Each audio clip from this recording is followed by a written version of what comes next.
మౌనము ప్రణయగానము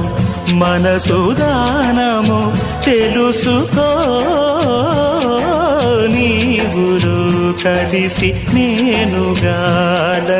తోడుగా పిలిచి వలచాలే శిలలే చిగురించిన శిల్పం చెలిగా పిలిచే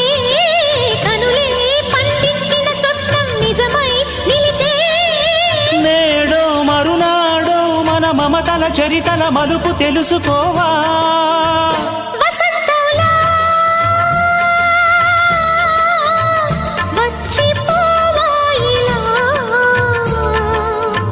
నిరీక్షించే కంటికే పాపలా